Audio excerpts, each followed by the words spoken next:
push the button, push the the button. button. That's as far as we know. That's a good song. Push the button and let The me button, know. me know it. Yeah. Welcome to Rage 1997. Rage. Welcome, everyone. Hi, Kate. Hi, Dom. Guess what I am? High on cough and cold meds. Pew, pew, pew, pew, pew. Woo, yay for winter times. Yay, winter time. Ugh, the drugs are good in winter. Oh, they are. They are. Particularly, they're seasonal. Seasonal drugs, particularly good in the winter. No, I decided that for the first part of my school holidays, which I'm currently on, I thought I'll just spend it in a cocoon on my couch for 4 days because that's how I really wanted to spend it. Well, it's not a bad thing, all in all, but there's things I would have liked to have done that are not that. Now you've had an excuse to take some chill time, so glad you're recovering, True. Kate.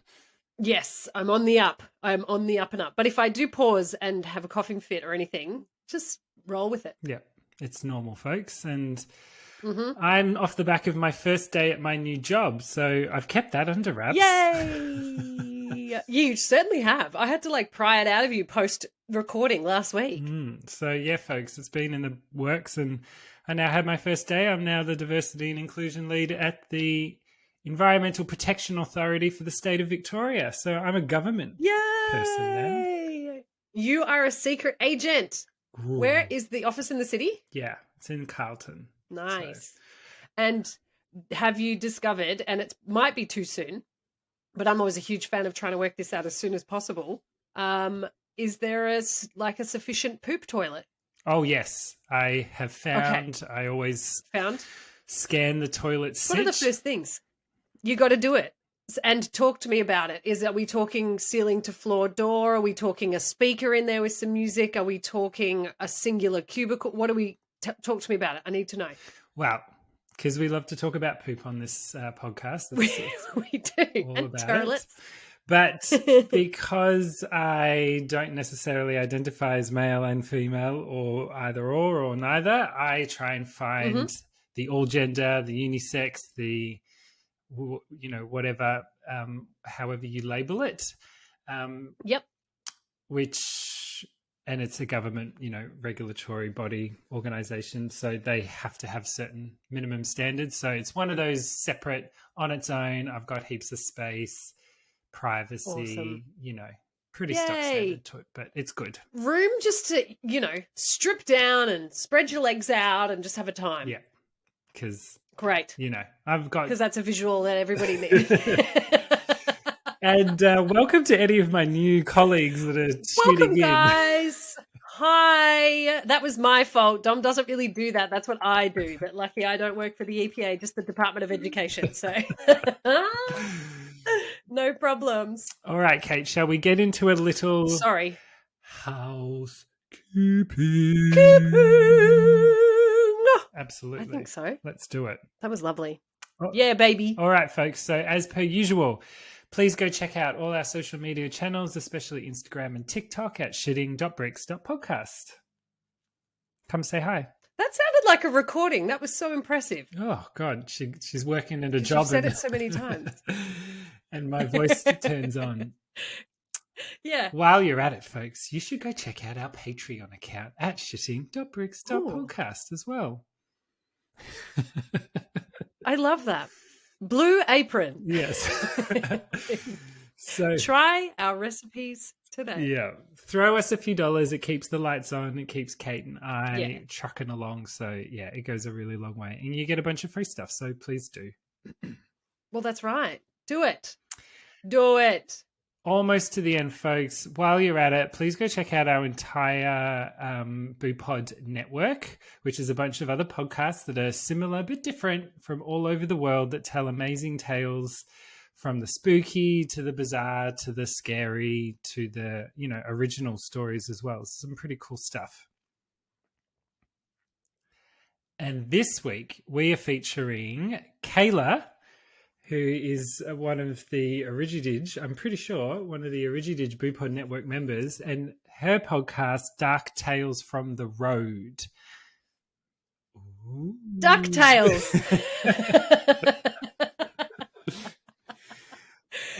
DuckTales. I don't know the words, but that's okay. DuckTales. Yeah. It's not Dark Tales from the Road. That's correct. More spoopy. It's like do do do do do do do Dark Tales from the Road. There you go. Well, now you can new little snippet. You can have that for free. It's yours, Kayla. Yeah, please. Let's include that as a new welcoming song or something. Can be, exactly. Royalties, please. Yes. But yes, here we go, folks. Have a listen to the Dark Tales from the Road, Kayla's podcast, and her little introduction. Here it is. All right, Kate. Boopity boop. Boop, boop. We're back. Hello. Sorry, we're back. We're back and we're better than ever. We are. Last final thing before we click over into Kate's amazing story time. Whoa. Yeah, this Pressure's year. on. Exactly. But this year we're really, really focused on Ruby and Rarugan Duba. I have been playing Sims, so I actually knew what you just said. Well, I'm glad someone does. But this year we're very focused on ratings and reviews. So at the end of this episode, please just go give us the 5 stars you know we deserve. It goes a really long way to getting us in front of other new listeners. So that's it. Yes, please. Do it. And that is the end. Can I actually, one more? Yeah. I'm going to housekeep one more thing before we go to my story. I have started a new job this year also, and I had a colleague send me a message on the Instagram, and her name is Jess. She gave me permission to share this on socials, which I haven't done yet, but I will. And she went to New Zealand this week because it's school holidays, as I mentioned earlier. And she said, so I downloaded a bunch of random episodes of podcasts to listen to on the plane. And I was pretty happy listening to Kenneth Parcell read pet obituaries. But little did I know the only thing I needed in life at 2 a.m. on a plane was to listen to you read a recipe for spanakopita. Episode number 50, Comedy Gold, exceptional work. Thank you for your service. So that is one of the best reviews I've ever received. So if you want to listen to Dom and I, it's like a challenge episode 50. Highly recommend. I do get a lot of comments about that. Yes, that would be an amazing public review. So if you have the time, go actually write that. We would be ever so grateful. I will. Because it was... Do you know what? I might even, I'm just going to do like a staff room thing when I get back to school. I'm going to be like, guys, for our meeting tonight, we're all going on to rate and review.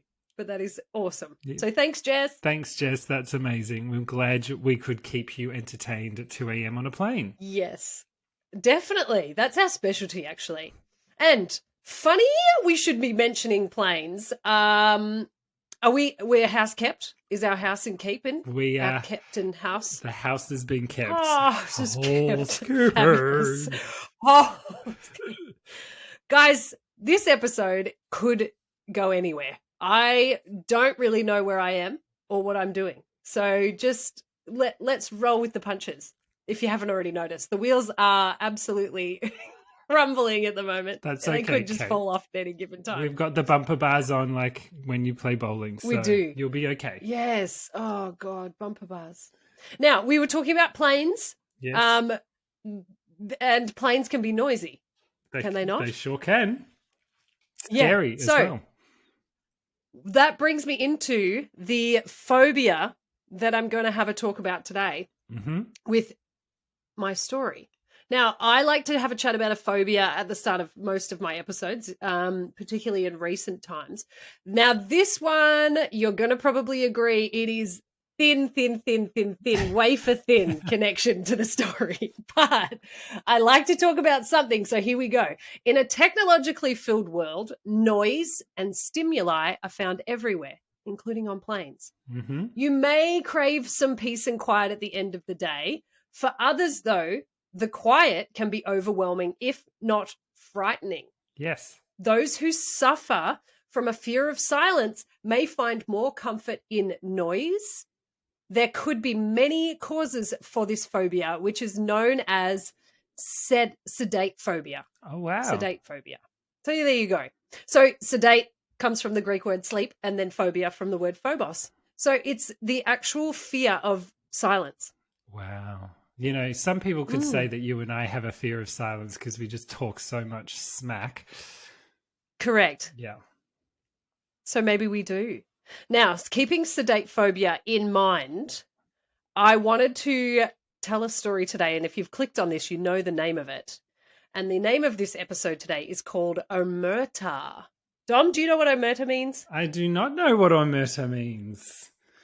Well, Wow. seeing as we're chatting about, that's great. That's a good start because I can teach you something today. But Omerta, for those of you that don't know, is the code of silence which the mafia would often stick to. Oh. So anybody who spoke to the police was marked for torture or death, and so were their families. I'm bringing you into the world of the New York Mafia, and I'm going to give you a rundown of their code of silence, and then I'm going to tell you a story about what happens what happened in one particular case when they kind of it was bad and it was wrapped up and it's a bit scary. So I want to tell that one as well. So code of silence. Yes. To countless mafioso, the rule by which they live and died was simple and summed up with a single word: omerta. Whoever appeals to the law against his fellow man is either a fool or a coward. Whoever cannot take care of himself without police protection is both. Oh, wow. That's one of the statements they would make. It's very passionate. It is very passionate. The code of silence towards law enforcement forms the bedrock of criminal ethics among the organized crime clans of southern Italy and their offshoots. Under this seemingly ironclad ethos, men of honor, inverted commas, are strictly forbidden to reveal details of the criminal underworld to the state, even if it means that they have to go to prison or the noose themselves. Wow. So, Dom, you've seen movies and TV shows before that feature some kind of mafioso, right? I sure have. It's in my blood. So, yeah. So there's always the rat or the snitch or whatever the case is. And, you know, they end up in prison or something bad happens to them, even when they're in prison, or if they don't go. Yeah, it's just a bad situation that you want to be in. Stitches all round. Stitches. Snitchies get stitchies every day. Mm-hmm. That's just the credo. So in this respect, though, these were the, real life organized crime families rather than our, Sopranos and our Corleones and so on and so forth. Yes. So despite its supposed sacredness, the history of Omerta contains countless stories of its violation as well as its protection. This is how an ancient practice became one of the most infamous features of modern organized crime. Now, exactly when and where Omerta arose is lost in the murky, secretive depths of mafia history. It is possible that it descended from a form of resistance against the Spanish kings who ruled over southern Italy for 2 centuries. Mm-hmm. More likely, however, it's that it was adopted as a natural consequence of early criminal society's outlawry. Yeah. Outlawry is a tricky word. I had to practice that earlier. Mike I was Lowry. like, outlawry. Mike Lowry. Outlawry. Mike Lowry. Now, by the beginning of the 19th century, the kingdom of the 2 Sicilies was crumbling. In the ensuing chaos, bands of brigands began to function as private armies for those that could pay. So you've got your soldiers and your people. That's all happening at the beginning of the 19th century. They're like, if you've got the cash monies, we will be soldiers for you. Yeah. This was the birth of the mafia and the dawn of the culture that paid tribute to them. Mm. After northern and southern Italy merged into a single kingdom in the 1860s, the reborn state built a new court system and police forces. When these institutions were extended to the south, organized clans found themselves facing powerful new rivals. In response, the men of honor, inverted commas, adopted a simple, brutal principle. You never talk to the authorities under any circumstances about criminal activities of any kind or committed by anyone, even mortal enemies. Yeah. Zip it. That sentence, when I was reading it earlier today, it made me think of Michael's speech in The Office, where he's like, hang on, I'll find it because I'm not going to do it justice. All right. So I'll reread this and then I'll read his. So it says, never talk to the authorities under any circumstances about criminal activities or any kind or committed by anyone, even mortal enemies. Michael Scott says, don't ever, for any reason, do anything to anyone for any reason, ever, no matter what, no matter where, or who you're with, or where you're going, or where you've been, ever, for any reason whatsoever. So that's Michael Scott's version of Omerta. Good luck with that. Now, the penalty for these guys, these men of honor talking to the Copperoonies, was death. They'd die. Yep, they're dead. Now, I know you've been asking, Dom, you've been thinking this has been swirling around in your brain. How did Omerta come to the United States? I guess it was just, migrated across when Italians and such. Well, came to look, you're pretty close. Under the reunified Kingdom of Italy, the southern provinces were still desperately poor. And so lots of the southern province people decided to emigrate in search of prosperity. But along with many of the peaceful, law-abiding folk who travelled abroad, came the men of honor. Mm-hmm. In many North American cities, Italian immigrants were only grudgingly accepted. Racism was real. And many felt that they couldn't count on local police or governments to represent or protect them. I can understand that. Yeah, absolutely. So whilst what we're talking about is, and the story I tell later, horrendous, but you're coming into a different country in hopes of not being poor and you want some happiness and joy and success in your life. How could you trust the cops and the people that live there when they were racist and they would have been really awful? Yeah, especially America. You think about what America was really selling or what it was really known for: land of opportunity, land of freedom, land of capitalism, and da-da-da-da-da. Here's people that are trying to make something of themselves, make a change, and almost anything goes in terms of the world of business. But then, yes, as you said, people are persecuted for any number of things. Why are we surprised? Just like religion was necessary for people to survive, of course, certain groups with certain backgrounds and certain ways of surviving are going to continue. They're going to make it work for them. Yeah, that's right.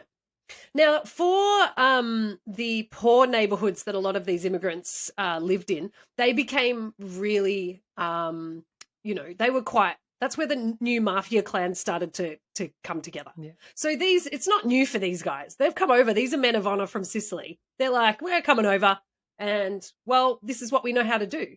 And we're meeting other guys that also know how to do this. So we're going to be mafia clans. The communities from which they arose and on which they preyed cooperated with the Code of Omerta, often as a matter of pride. So that's one of the common threads throughout this as well, is that a lot of the times, they're like, nah, not me. I'm never going to say anything to anyone. And then it turns out like everybody was talking to everybody all the time. Mm-hmm. So it seemed like such a strange code. It's kind of almost like a gossipy type thing, where they're like, oh, nah, I'm not going to tell them that. No problems. Like, nah, that's fine. And then they just like, peace. Oh my God, you won't believe who killed who. Whoa. And they break it anyway. I can just imagine all these Italian, mafia bosses getting their nails done or their hair did. Yeah, that's right. There. Yeah, I know. Now, for nearly 100 years, the American mafia was a closed book to police. So they did a pretty good job for 100 years.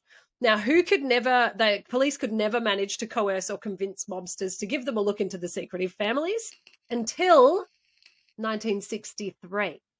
Do you know what happened in 1963, Dom?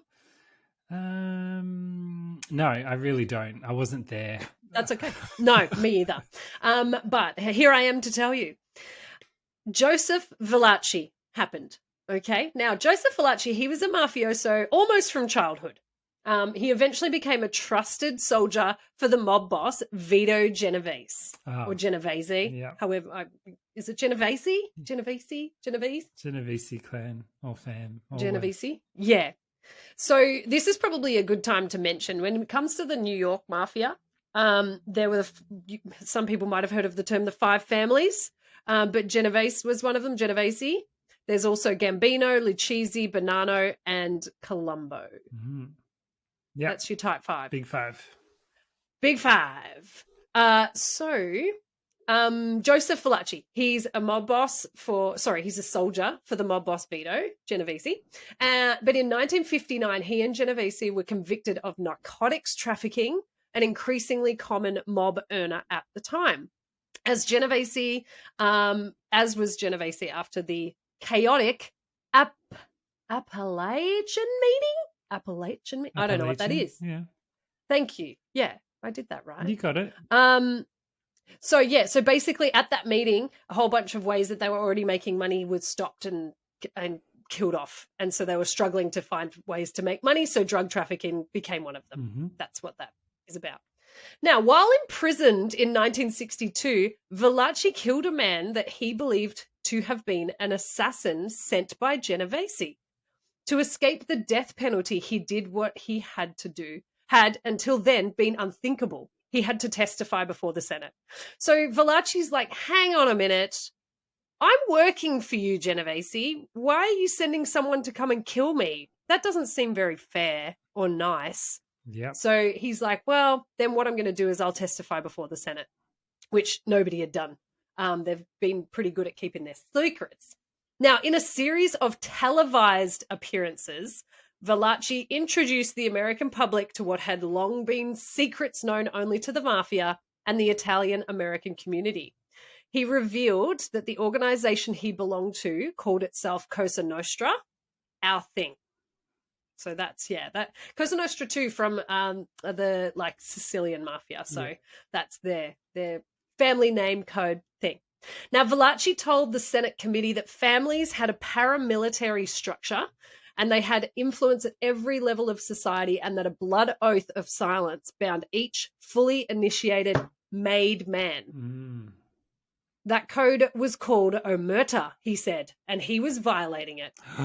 So imagine getting up there and being like, guys, what I'm doing right now is actually called this and I'm breaking it. And this is mad. This is crazy. No cap. It is. Mums. It is blowing the lid off a very secret part of a culture, to be perfectly honest. Yeah, exactly. Now, Joseph Valachi's testimony heralded the dawn of a new era in American anti-mafia efforts. With the breaking of Omerta, more and more mafiosi would step forward in the years to come as federal law enforcement officials steadily hemmed in the power of the criminal families. So that would have been like the damn wall breaking, because one guy gets up at televised appearances in front of the Senate. There would have been lots of other made men or, men of honor that are like, I can't do this anymore. This is an opportunity. Or maybe, there was opportunities for the FBI as well, for sure. Now, across the Atlantic, Italian crime families remained silent. The Sicilian mafia, the Calabrian 'Ndrangheta, and the Campanian Camorra all held far more power in their respective territories than the Americans. And they seemed to be able to kill and extort indiscriminately and with impunity as Italian politicians and police stood by. Yeah. So they were like, nah, we've still got this on lock, so we're just going to do whatever we want, whenever we want. No one will do anything about it. Thanks. Different systems, different resources, different everything. Correct. Yeah. Now, however, not all public officials were complacent or complicit, and not all Italian gangsters were so committed to Omerta as might have the public believe. Ooh. Judges Giovanni Falcone and Paolo Borsellino hadn't set out to bring down organized crime.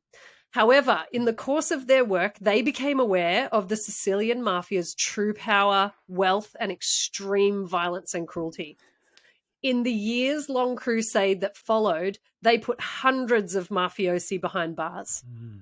But their biggest break came when Tommaso Buscetta, or Buscetta, Buscetta, Buscetta?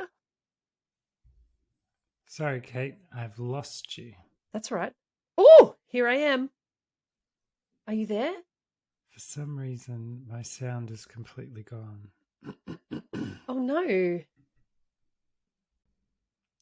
Sorry. I mean, I can hear you. Yep, keep going. You there? Yep. You're back and better than ever. But their biggest break came when Tommaso Buscetta, Buscetta. Yeah, Buscetta. Buscetta, a high-ranking mobster, agreed to testify after a particularly vicious mafia clan started targeting his family, systematically wiping them out, inverted commas. So Tommaso, he's cross. He's like, I have had enough of you systematically going through my nieces, my nephews, my aunts, my uncles, my cousins, my friends, my this, my that. So I'm going to testify because I need you to stop that. Yeah. In 1982, mafia hitmen murdered 2 of his sons, his brother, a brother-in-law, a son-in-law, 4 nephews, and numerous friends and allies. Ugh. He broke Omerta the following year. I would too. Yeah. I would have probably broke it at the 2 sons. But he had a brother, a brother-in-law, son-in-law, 4 nephews, and numerous friends and allies. He's just like, maybe this is not a coincidence. Something's up, folks. So hang on a second. Guys, has anybody seen 3 of my 4 nephews? I swear to God. Oh, no, 4? Has anyone seen 4 of my nephews? This is weird. Now, in an unprecedented testimony, Buscetta revealed a trove of mob secrets to Falcone, Borsellino, and other prosecutors. They knew the risks. Buscetta. How do I say it? You were saying it right, Buscetta. Buscetta? Okay. Now, he warned them that first they'll try to kill me, and then it'll be your turn. They'll keep trying until they succeed. And sure enough, both Falcone and Borsellino were killed in separate bombings in 1992. Yeah. That's the thing, the links that they would go to, like... Oh, and just no worries about it at all. Yeah. They're like, nah, okay, cool, yeah. Oh, if I got to go kill that person. No worries, thanks. Now, on both sides of the Atlantic now, so we've had Valachi in the States, Buscetta over in Italy, all of the damage has now been done. So Buscetta's testimony dealt a severe blow to the Sicilian families. In the United States, Lucchese family associate Henry Hill's testimony led to dozens of convictions. The final nail in the coffin for Omerta, at least as far as the authorities and the public were concerned, came in 1991. In November of that year, Gambino family underboss, Salvatore Sammy the Bull Gravano, right-hand man to John the Teflon Don Gotti, agreed to turn state's evidence. The information he gave federal investigators put a definitive end to the mafia's last era of public celebrity and showed that Omerta was only the law for mobsters so long as it was convenient to them. Yeah. Now, Dom, before I go to my next story, which is a grim example of Omerta, if you were in the mafia, what would your nickname be, please? So I can put it in inverted commas for our title this week. I have used this previously. Okay. because I feel like we might have asked this question before because it's not like an uncommon thing. I don't think it's been on the podcast, but I've used it ever since I was in high school because it's just Okay. it's a pun, it's an inside joke, and it might be a bit geographical here because of what it references, but I'm not good with geography. yeah, it's fine. We've been through this. All right, what is it? What's it going to be? So I would obviously ever so slightly change my last name just because Taranto is pretty generic. So it would be, is Dom is good Tarantino? Yeah, it's good. Is Dom is That's good. what it'd be. So you'd walk in and it'd be like, it's good. I'd be like, yeah. It doesn't, it's hey. not scary, but it's funny. No. Yeah. But that's like, it's, yeah, for any of them where they're just, they're like, this guy's name's Chops because he once ate some chops at a family dinner. Yep. Like, and then it just sticks. I don't know who comes up with them, but I love it. I would it'd have to be something to do with me talking a lot. Like if it's Chatterbox or if it's, Loose lips Kate. Marbles. It'd be Kate Marbles Wilco because I could talk underwater with a mouthful of marbles. I was always told that as a kid. Marbles! That's a great nickname. Yeah. I love that because you always want to where it's not something that's immediately recognizable. So if you were just like, if nobody knew what your name was, and I'm like, this is good. And they're like, is good? I'm like, is Dom, is good. And they'd be like, yeah. But marbles is great because it could be like, oh, you don't want to mess with marbles. Oh, why is that? Yeah, like as in I've lost my marbles or, yeah. Do you kill or people? I killed someone with a sack of marbles.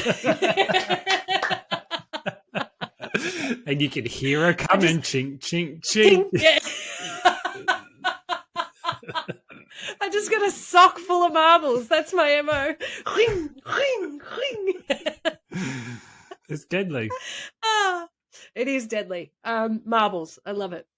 All right. Now that we've elevated this pod into some humor and lightheartedness, let me take a moment to bring us all right down into the dumps and into a really depressing story about Giuseppe Di Matteo. Now, Giuseppe, he was just a child when the Sicilian mafia kidnapped him in 1993. The Cosa Nostra members, disguised as police, told the 12-year-old that they would take him to see his father, Santino Di Matteo. Now, Santino was a mafia turncoat. At the time, Santino was being held in police protection since he had agreed to testify against his former associates. The disguised mafia members were led by Giovanni Brusca, known as the Slaughterer, the Executioner, and even the Pig, for killing as many as 200 people. Whew. Can I just say I would probably prefer Marbles to come and pick me up than the Slaughterer or the Executioner. Or the Pig.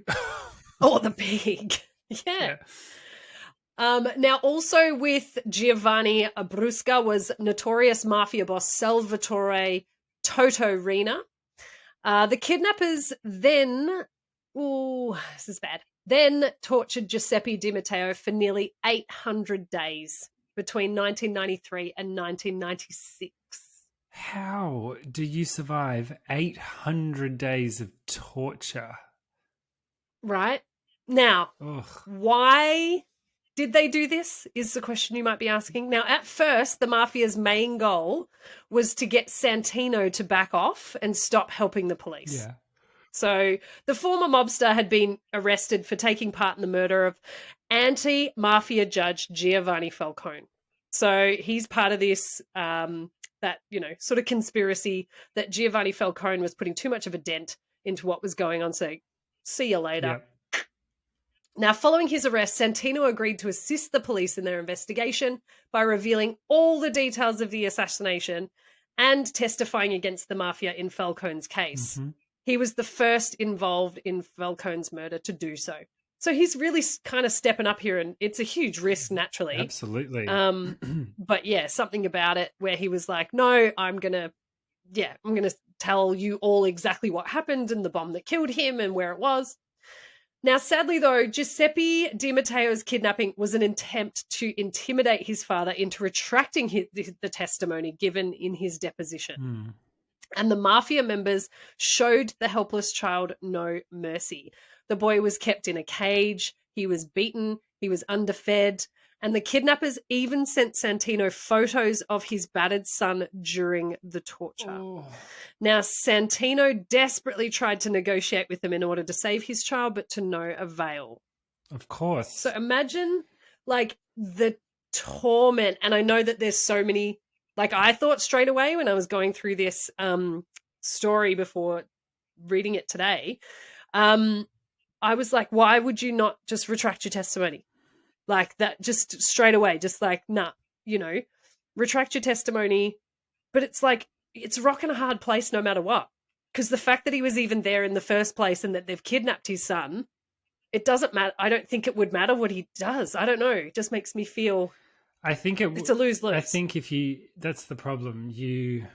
In that situation, you have to pick a side that's going to protect you. And if you've already burnt the bridge of one side, you just have to commit to the other side in order to survive. If he retracted his statement, then not only would the police and state not protect him, he'd then be left at the mercy of the people he was just testifying against, which he would know are going to kill him. So, yeah, damned if you do or damned if you don't. At least if he stuck to his testimony, he would. I'm sure the police were going to give him everything and anything he was asking for.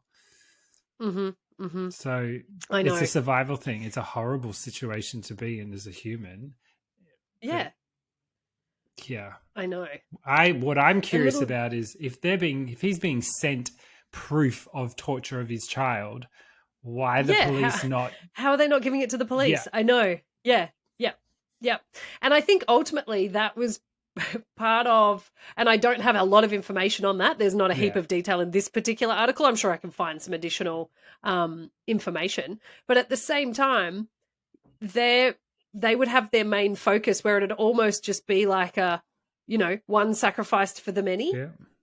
Because it's such a deep web of a deep web of crime. Yeah. Like it's just, everything.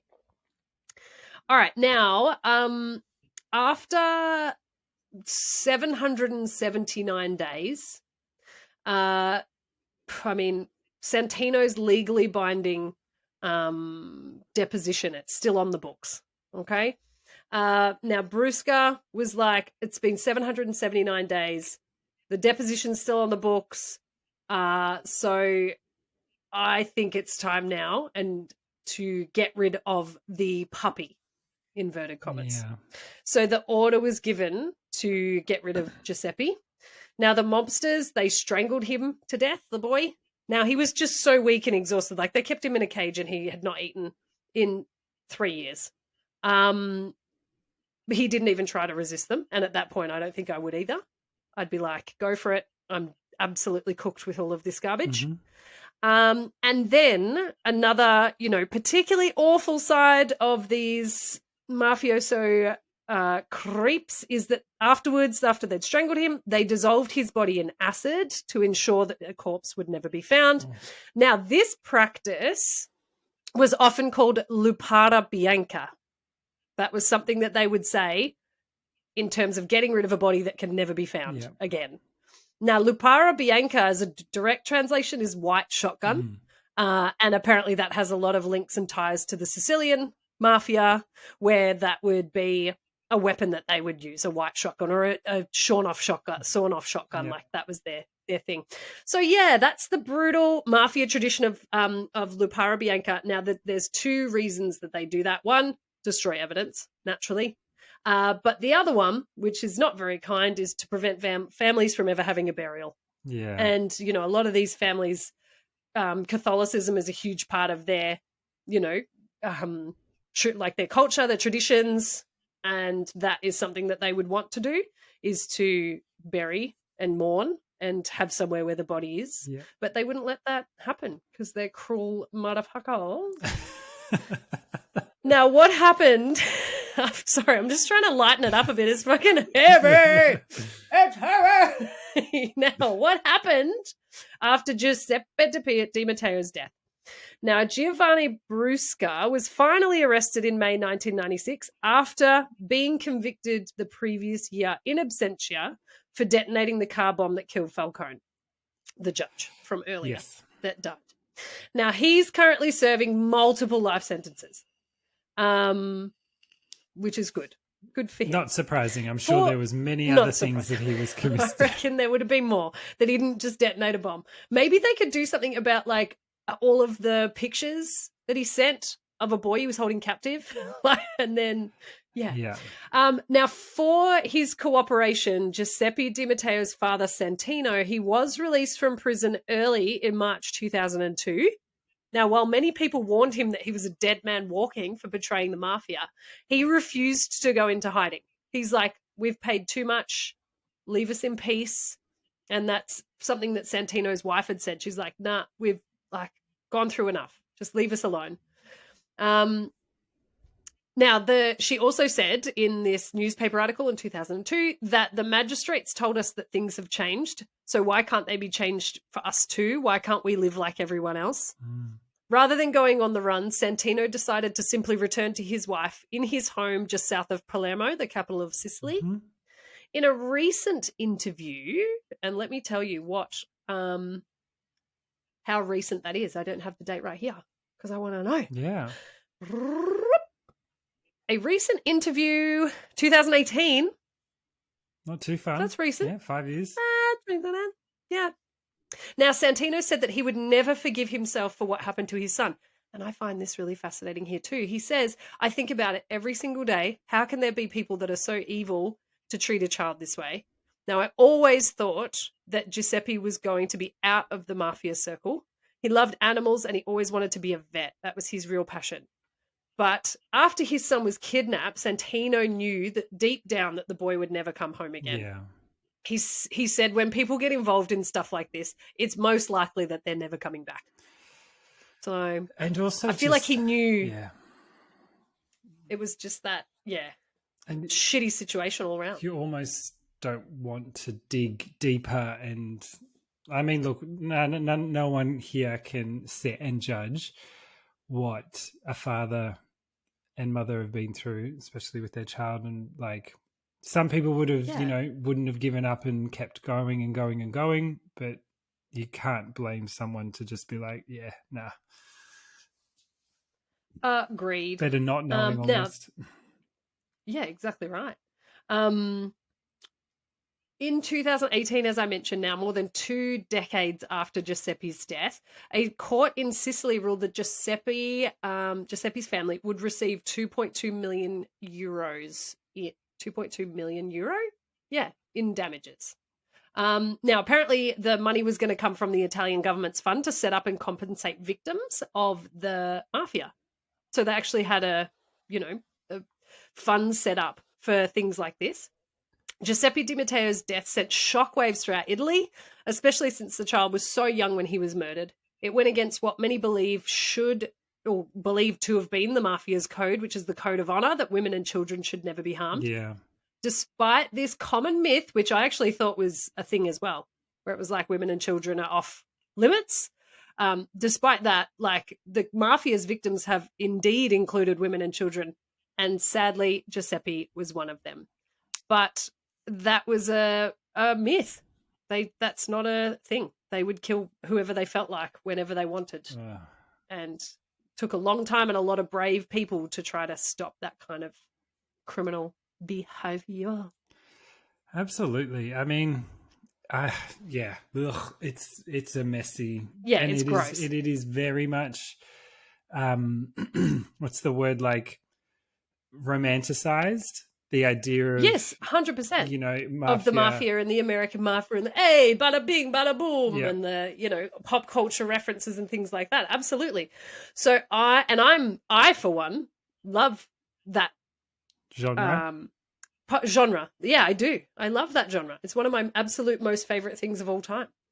But that doesn't go to say that I condone any of this, which I thought was interesting when I was reading through a lot of that. I was like, how can I like any of that? That's foul. Like, it's, when it comes to the movies, you're like, oh, it's so cool. He, got him and put the concrete boots on him. And then you're like, yeah, but that happened to real people. It's with any of these sorts of, it's the same with Irish, Japanese, anywhere where there's sort of an underground resistancy, rebellious, whatever. It's very easy to focus in on the codes and conducts and the Robin Hood element of trying to do right by people and freedom and things like that. There's obviously some honorable aspects that can be exploited and featured, but you kind of got to get the full picture. And then when you hear that the level of horror that they genuinely imposed upon people and their victims, it's pretty widespread, and it ain't pretty, and it's definitely correct. Icky. Yep. Now, I wanted to, before I go into my pop culture reference for the week, I'm going to tell you whether or not Santino Di Matteo is still alive, in which case I would need to find the link that I cannot find, but it appears... Maybe he's listening. My super quick, I'm pretty sure he's still alive. We could just Which go over to Sicily and just have a chat. Okay, yeah. I might just give him a call. Yeah. No, I believe he's still alive. Yeah, there's literally pictures from January 17th this year. Well, there you go. Huh. I find that very impressive. He's like, nah, there's enough. I've had enough. I'm just going home to my wife. Like, after I've testified and all this stuff's happened and my son's been dipped in acid. Yeah, so there you go. All right, pop culture. Let's have it, Kate. Dominic, this is a hill I am going to die on. This is the last flag I'll ever plant as my final breath escapes from my body, and I'm laying on this hill, whatever hill it is, wherever it might be. That The Sopranos is the best television series of all time. Full stop, period, goodbye, thank you, no further comments. I'm not taking feedback at this time. Please hang up your phone, close the door on your way out. Shitting bricks is done. And I found an excellent article by author John J. Lee from a website called Urban Pitch, and I'm going to give you a quick rundown as to why it is the greatest series of television of all time.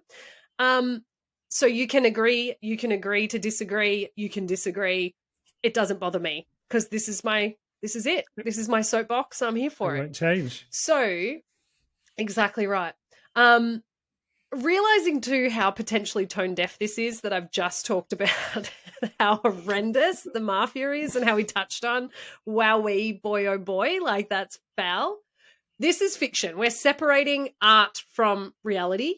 We're talking about fiction, and I'm talking about things in a way as to why it makes it the greatest show. Now, for those of you who have been living under a rock, The Sopranos premiered in 1999, so a long time ago. Now, it ran for 6 seasons. It had 86 episodes. Now, not only was this show groundbreaking because it actually changed the rules of storytelling at the time, this was like one of the first small screen dramas that was essentially like a film every episode. It was like a feature film every episode. Now, the Sopranos walked so every single other show on this planet could run. Like they started running as well. They're like, well, we'll run first, and then everybody else just needs to keep the fuck up with us because we're incredible. Now, few of the reasons why John J. Lee thinks that this is amazing, and I agree. Fascinating lead characters. Number 1, amazing characters. Tony Soprano being one of them, played by James Gandolfini, did an incredible job. There's too many to mention, so I'm not even going to go off on a tangent. Compelling storylines. Now, basically, every episode can be watched from start to finish, but you could also just pick up a random episode and be like, boom, I love this episode. Yeah. This is a really good one. So that means that their storylines are great, because if you've seen it and kind of get an understanding of who people are at the beginning, then that's good. Outstanding performances. Yes, John J. Lee, they were outstanding performances. here's a rundown, numbers-wise, that explains this also. It goes without saying that The Sopranos was universally noted for its outstanding performances.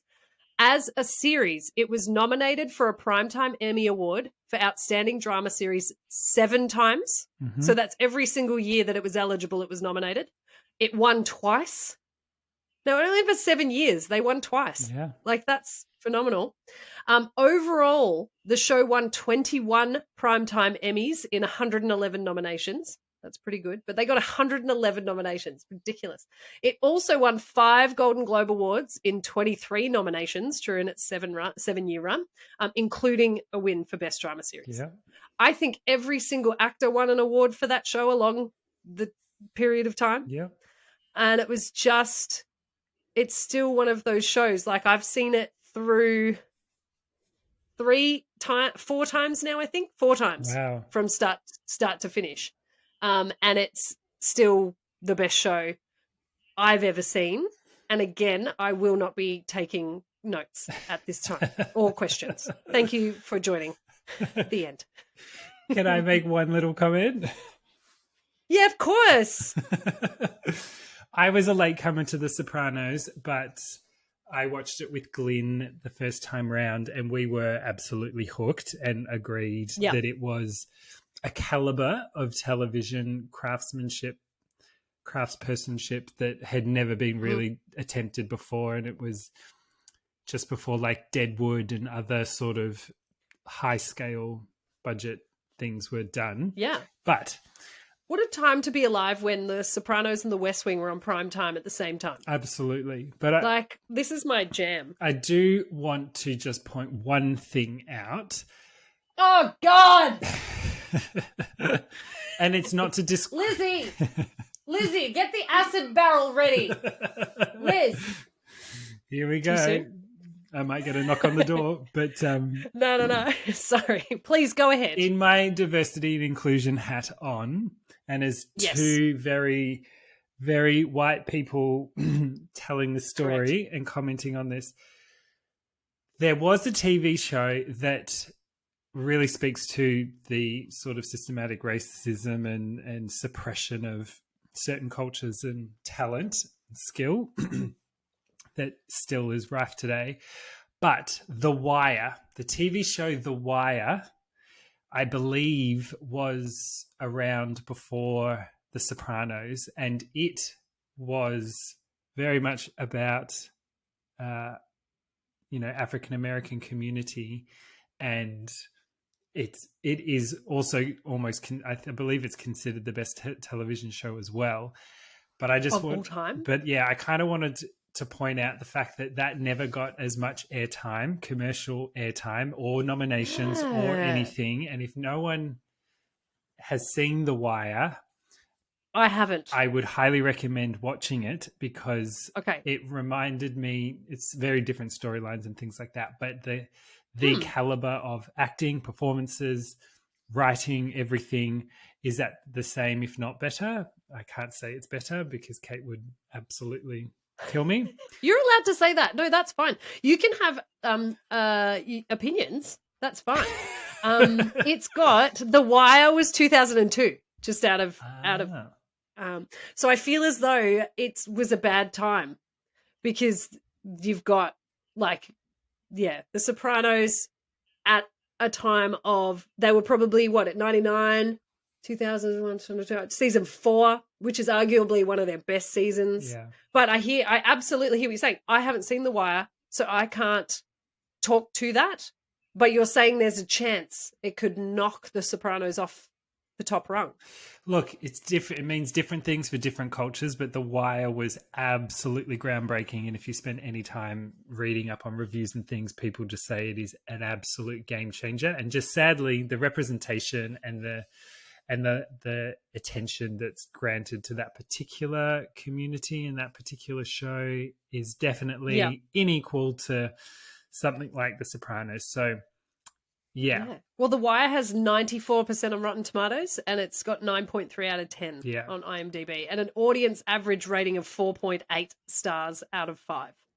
So you would enjoy it, Kate. I know you seems really well, all right. and I Yes. reckon you would really, really, really enjoy it as from an artistic perspective. So go check that I out as remember well. hearing about it one time. Yeah, well, not one time, many times. But back when it was on, I reckon I would have been like, yeah, that's a show for me.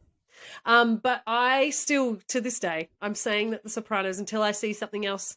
Better Call Saul came very close. Oh, wow. Very, very close. But ultimately, I need to take time after I watch a series to sit back and go, is it just because I'm obsessed with this at the moment? Like, is this my flavor of the month? Is this the boy toy that I'm obsessed with at the moment? No, I really need to sit back and go, no, it is in fact my husband I'm in love with, not the young mailman with the tight shorts, which happens.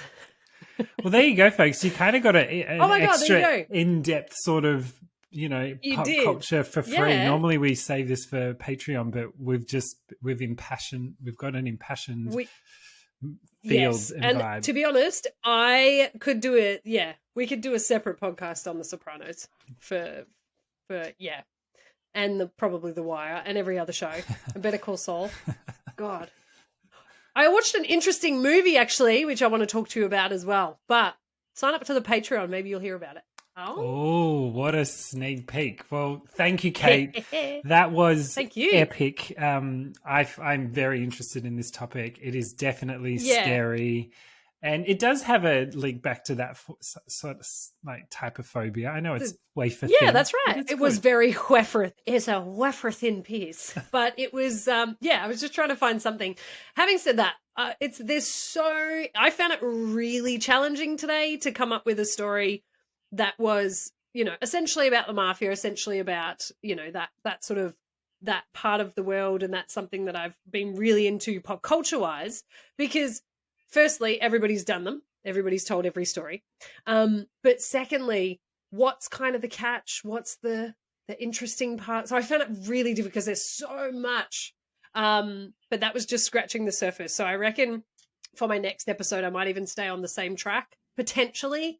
But if I get overwhelmed again, I'm going to divert onto another track, maybe leave that station entirely and fly to a different country and pick something else. Absolutely. And folks, next week I'll be telling a story of probably one of the top 5 biggest phobias ever recorded. I can't wait. Consistently recorded. I cannot wait. So buckle up for that one. It's quite confronting to certain people. Yeah, I'm looking forward to it, but not looking forward to it. Yeah. Yeah. Cool. All right. Well, I'm going to go now. Thanks for coming, Dom. I'm glad you turned up. Thanks for having me. And remember, say nothing to anyone ever about anything. About anything. To anyone, anywhere, ever. Whatsoever. Except about Bye, shitting everyone. bricks. 5 stars. Love you. Bye.